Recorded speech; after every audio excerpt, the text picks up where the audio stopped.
All right, let's get into it. Today, we're on the trail of what you might call a phantom empire. We're talking about a superpower that stood toe-to-toe with the titans of the ancient world. And then, well, it kind of vanished, leaving its entire story to be told by its rivals and its enemies. So, you have to ask, right? How does that even happen? How does a whole empire just fade away?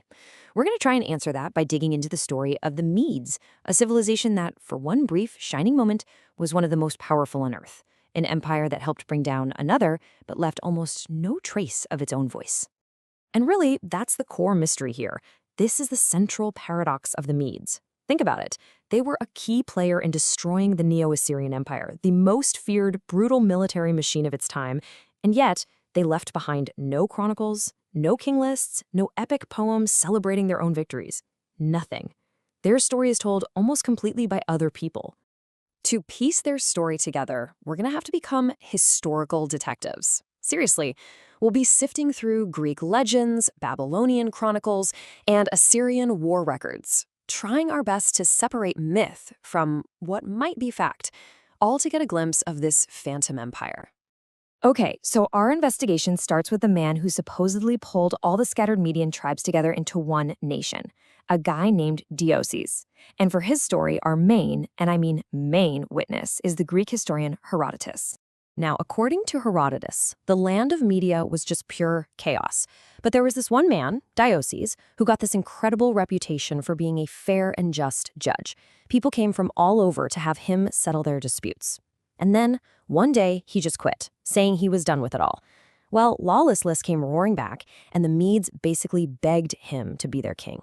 It's this perfect story of a hero bringing order out of chaos. But, and this is a huge but, this is where our detective work gets really tricky. Because contemporary Assyrian records, texts written at that exact time, tell a totally different story. They mention a local chief named Diuku, who was one of many, and who was actually captured and exiled by the Assyrian king Sargon II. So what do we believe? A legendary king who united a nation, or a minor local ruler who got crushed by a superpower? This right here is the problem with understanding the Medes. So if the Medes started out so fragmented, how in the world did they become a superpower? Well, the answer seems to come 2 generations after Deioces, when his grandson, Cyaxares, takes the throne. And let me tell you, he did not inherit some stable, powerful kingdom. He inherited a land that was basically under foreign control. For almost 30 years, the Medes had been vassals to the Scythians. These were these fierce, nomadic horsemen from the steppes, and they were essentially the hired muscle for the Assyrian Empire. To make it personal, Cyaxares' own father had been killed in battle trying to rebel against the Assyrians. So, yeah, Cyaxares came to power with a major score to settle. But first, he had to get rid of his Scythian overlords. And his solution was, well, it was both ruthless and absolutely brilliant. He throws this huge feast for all the Scythian leaders, gets them completely drunk and defenseless, and then has every single one of them killed. With one brutal move, he shutters Scythian control. But he doesn't stop there.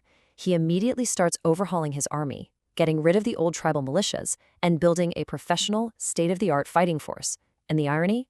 He modeled it on the army of the very empire he was about to go after, Assyria. And this timeline just shows you how fast everything changed. The timing was perfect. Assyria was totally distracted by a huge rebellion in Babylon. That's when Cyaxares makes his move. In 614 BCE, his brand new army sacks Assur, the ancient religious heart of the whole Assyrian Empire. Then, just 2 years later, he teams up with the Babylonians, and they do the unthinkable. They breach the walls of the invincible capital, Nineveh, burn it to the ground, and literally wipe the world's most terrifying empire right off the map. So, at the absolute height of his power, Cyaxares starts pushing his new empire to the west, where he runs right into another major power, the Kingdom of Lydia in what's now Turkey. They fought for 5 years, and their final decisive battle was brought to a halt by something of, well, truly cosmic proportions. Right in the middle of the fighting, the sky goes completely dark. A total solar eclipse, one that was actually predicted by the Greek philosopher Thales, plunges the battlefield into darkness. Both armies just stopped, convinced it was a sign from the gods to stop fighting. A peace treaty was signed on the spot, And just like that, the Medes were officially one of the four great superpowers of the ancient Near East, right up there with Lydia, Babylonia, and Egypt. From that incredible peak, the Median Empire's fall was just as fast and just as dramatic as its rise. At least, that's the story Herodotus tells us about Cyaxares' son and successor, the last Median king, Astyages. So, the legend kicks off with a prophetic dream. Astyages dreams that his daughter gives birth to a vine that overgrows all of Asia. Terrified, his advisors tell him it means his own grandson is destined to overthrow him. So when the child, a boy named Cyrus, is born, Astyages orders his most trusted general, a man named Harpagus, to take the baby and kill him. But Harpagus, he just couldn't bring himself to kill a royal infant. So he gives the baby to a shepherd to raise in secret. Years go by, Astyages eventually finds out the boy is alive. And while he spares Cyrus, he gets this horrific revenge on his general. He invites Harpagus to a banquet and secretly feeds him his own son.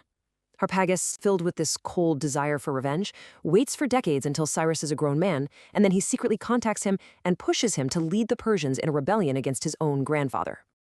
It's an incredible story, right? It's got fate, betrayal, revenge. It's like a Greek tragedy.